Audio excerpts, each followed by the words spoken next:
La personnification est une figure de style qui constitue en une utilisation imagée de la langue. Plus spécifiquement, elle consiste à attribuer des caractéristiques humaines, des traits, des sentiments, des comportements à une chose inanimée ou à un concept abstrait. D'abord, voyons comment la personnification donne vie au concept abstrait à la lumière de différents exemples. L'habitude venait me prendre dans ses bras et me portait jusqu'à mon lit comme un petit enfant.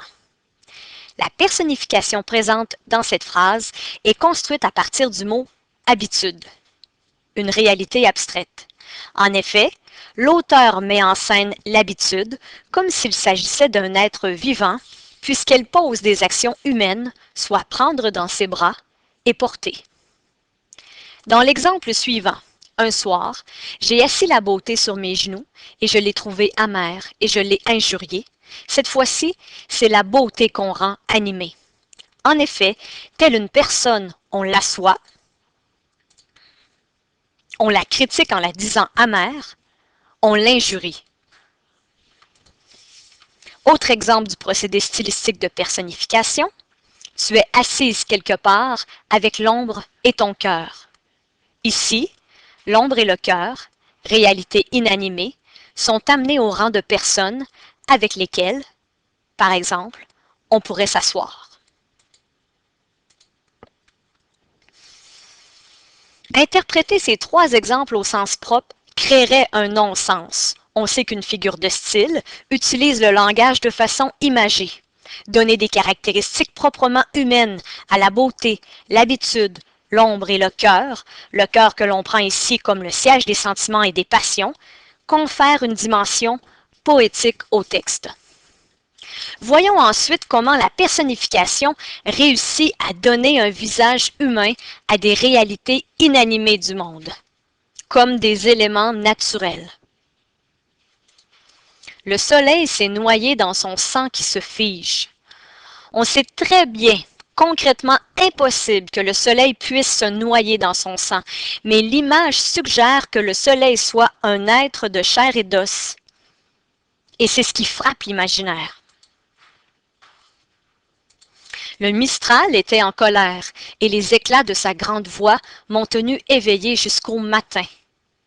Le Mistral est un vent, un élément de la nature, mais on le présente ici comme étant un humain, puisqu'on le dit en colère, et on décrit sa voix. On sait qu'une telle image veut évoquer un vent très fort et violent, et la personnification permet de le faire de façon plutôt originale. Il en est de même pour la rivière qui parle dans l'exemple qui suit. Était-ce la rivière qui parlait plus haut? Dans une nature tranquille, on entend toujours le courant de l'eau. Il est intéressant de penser que le son entendu sera le discours de l'eau.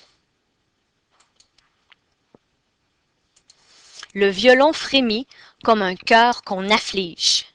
Ici, l'originalité de l'image demeure dans l'émotion attribuée au violon, soit le frémissement.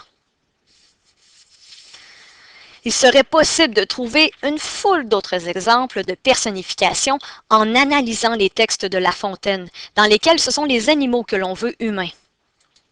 Dans la fable « La cigale et la fourmi », on attribue des actions, des réalités et des émotions typiquement humaines aux deux insectes. On sait que La Fontaine employait la personnification pour souligner les défauts des hommes et transmettre des morales. Il disait d'ailleurs « Je me sers d'animaux pour instruire les hommes ». On peut dire que la personnification a ce pouvoir d'animer les choses du monde qui sont inanimées de nature.